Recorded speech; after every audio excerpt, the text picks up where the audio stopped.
Hey, my name is Candace Horton, and the title of this project was Empowering Teachers with Culturally Responsive and Equitable Quantitative Data Analysis. My group members consisted of Autumn McDonald, Meredith Twig, Cheryl Brewer, Natalie Davis, and Maria Sanchez, and I'd like to give a special shout out to our mentor teacher, Sarah Frone. So our EQA poster, our project summary was, the purpose of this collaborative project between teacher candidates at North Carolina A&T State University and UNC Charlotte is to investigate ways that teachers analyze quantitative data, but also to examine how teachers analyze those quantitative data for culturally responsive and equitable decision making.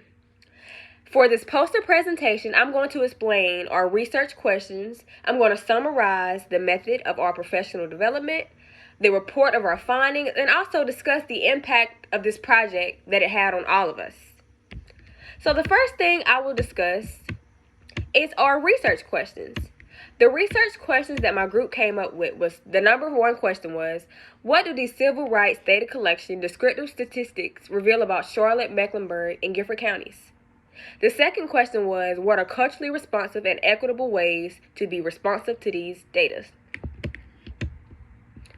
Our method summary was, so for webinar 1, quantitative data analysis for teaching and research. In this webinar, we defined what quantitative data was, and we examined the data in the U.S. Department of Education Civil Rights Data Collection. In webinar 2, we heard from Mr. James Ford at the Center for Racial Equity in Education, CREED, and we met with our mentor teacher who discussed these experiences with data that they use in their classroom and also ways that they use to make culturally responsive instructional decisions. In the third webinar, we constructed research posters and we worked on completing our executive summary paper. The chart that I decided to incorporate in our poster was a chart that was titled Enrollment and Advanced Coursework by Race. So it was looking at different races and their enrollment in advanced courses, in which what we're noticing, there's not many minority students who are enrolled in those AP courses. Which you have to ask yourself, why is this? Something needs to be done about this.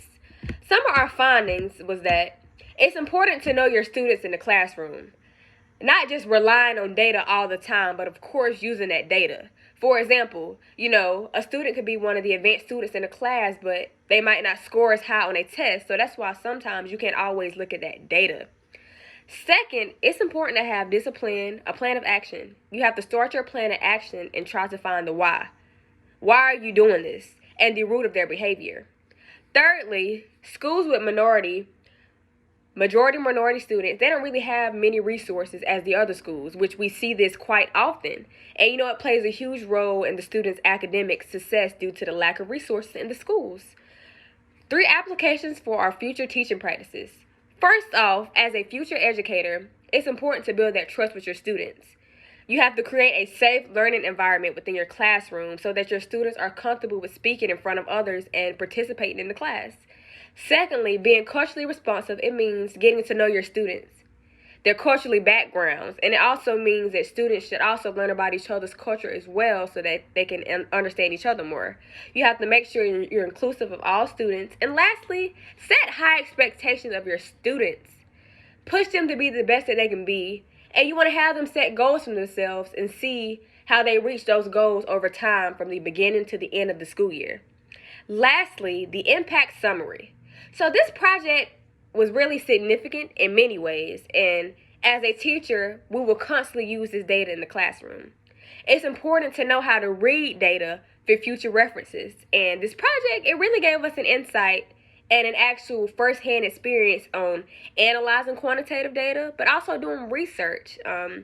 As a future educator, it's important that we're able to be culturally responsive, because the diversity in the school system is increasing as we go, and it's constantly changing, and you have to be able to create instruction that can benefit all students, not just one student, but everyone in the classroom.